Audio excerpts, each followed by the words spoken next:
This is the Mueller Report audio, presented by Government Unfiltered. I'm Dan Williams. The Mueller Report, or the Report on the Investigation into Russian Interference in the 2016 presidential election, was released on April 18, 2019. Since that time, we've received 2 updates to the document following court battles over the release of additional content. With the latest release on November 2, 2020, I'm going back and re-recording some sections, correcting small errors I didn't catch the first time through, and repackaging the sections into their larger volumes.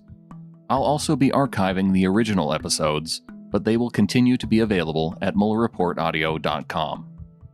I'm going back and re-recording and re-releasing these because I feel as though I owe all of you who have listened and supported this effort. I also want to have the most accurate and most up-to-date version available for free for anyone to listen. As I record this podcast just surpassed an incredible milestone, 1 million downloads. So I really want to thank every one of you who has listened, shared the episodes, and donated.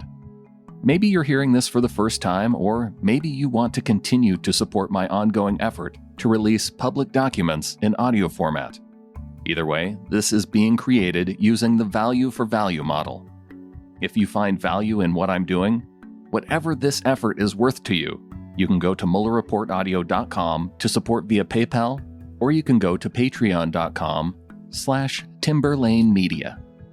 And now, the introduction to Volume 1 from the Report on the Investigation into Russian Interference in the 2016 presidential election. The Mueller Report.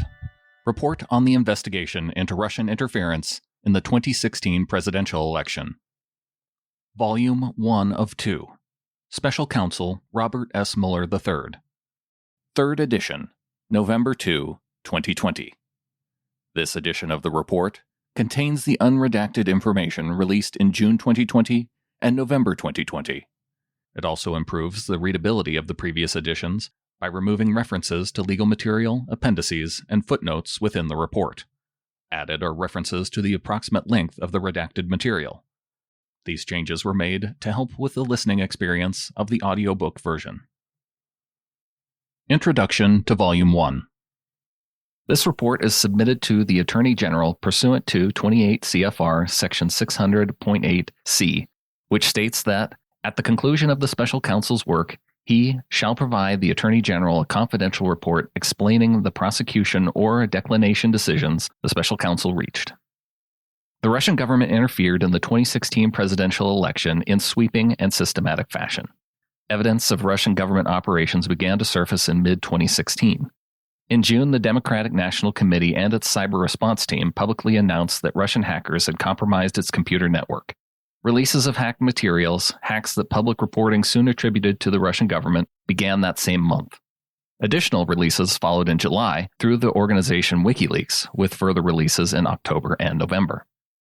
In late July 2016, soon after WikiLeaks' first release of stolen documents, a foreign government contacted the FBI about a May 2016 encounter with Trump campaign foreign policy advisor George Papadopoulos. Papadopoulos had suggested to a representative of that foreign government that the Trump campaign had received indications from the Russian government that it could assist the campaign through the anonymous release of information damaging to Democratic presidential candidate Hillary Clinton. That information prompted the FBI on July 31, 2016 to open an investigation into whether individuals associated with the Trump campaign were coordinating with the Russian government in its interference activities.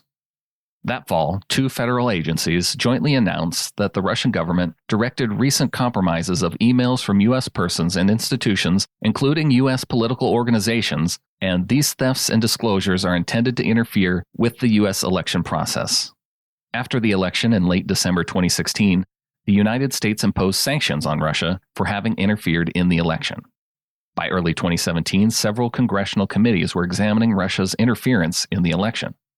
Within the executive branch, these investigatory efforts ultimately led to the May 2017 appointment of Special Counsel Robert S. Mueller III. The order appointing the Special Counsel authorized him to investigate the Russian government's efforts to interfere in the 2016 presidential election, including any links or coordination between the Russian government and individuals associated with the Trump campaign. As set forth in detail in this report, the special counsel's investigation established that Russia interfered in the 2016 presidential election principally through two operations. First, a Russian entity carried out a social media campaign that favored presidential candidate Donald J. Trump and disparaged presidential candidate Hillary Clinton. Second, a Russian intelligence service conducted computer intrusion operations against entities, employees, and volunteers working on the Clinton campaign and then released stolen documents. The investigation also identified numerous links between the Russian government and the Trump campaign. Although the investigation established that the Russian government perceived it would benefit from a Trump presidency and worked to secure that outcome, and that the campaign expected it would benefit electorally from information stolen and released through Russian efforts, the investigation did not establish that members of the Trump campaign conspired or coordinated with the Russian government in its election interference activities. Below, we describe the evidentiary considerations underpinning statements about the results of our investigation and the special counsel's charging decisions, and we then provide an overview of the 2 volumes of our report. The report describes actions and events that the special counsel's office found to be supported by the evidence collected in our investigation. In some instances, the report points out the absence of evidence or conflicts in the evidence about a particular fact or event. In other instances, when substantial credible evidence enabled the office to reach a conclusion with confidence, the report states that the investigation established that certain actions or events occurred. A statement that the investigation did not establish particular facts does not mean there was no evidence of those facts. In evaluating whether evidence about collective action of multiple individuals constituted a crime, we applied the framework of conspiracy law, not the concept of collusion. In doing so, the office recognized that the word collude was used in communications with the acting attorney general confirming certain aspects of the investigation scope, and that the term has frequently been invoked in public reporting about the investigation. But collusion is not a specific offense or theory of liability found in the United States Code, nor is it a term of art in federal criminal law. For those reasons, the office's focus in analyzing questions of joint criminal liability was on conspiracy as defined in federal law. In connection with that analysis, we addressed the factual question whether members of the Trump campaign coordinated, a term that appears in the appointment order, with Russian election interference activities. Like collusion, coordination does not have a settled definition in federal criminal law. We understood coordination to require an agreement, tacit or express, between the Trump campaign and the Russian government on election interference. That requires more than the 2 parties taking actions that were informed by or responsive to the other's actions or interests. We applied the term coordination in that sense when stating in the report that the investigation did not establish that the Trump campaign coordinated with the Russian government in its election interference activities. The report on our investigation consists of 2 volumes. Volume 1 describes the factual results of the special counsel's investigation of Russia's interference in the 2016 presidential election and its interactions with the Trump campaign. Section 1 describes the scope of the investigation. Sections 2 and 3 describe the principal ways Russia interfered in the 2016 presidential election. Section 4 describes links between the Russian government and individuals associated with the Trump campaign. Section 5 sets forth the special counsel's charging decisions. Volume 2 addresses the president's actions toward the FBI's investigation into Russia's interference in the 2016 presidential election and related matters, and his actions towards the special counsel's investigation. Volume 2 separately states its framework and the considerations that guided that investigation.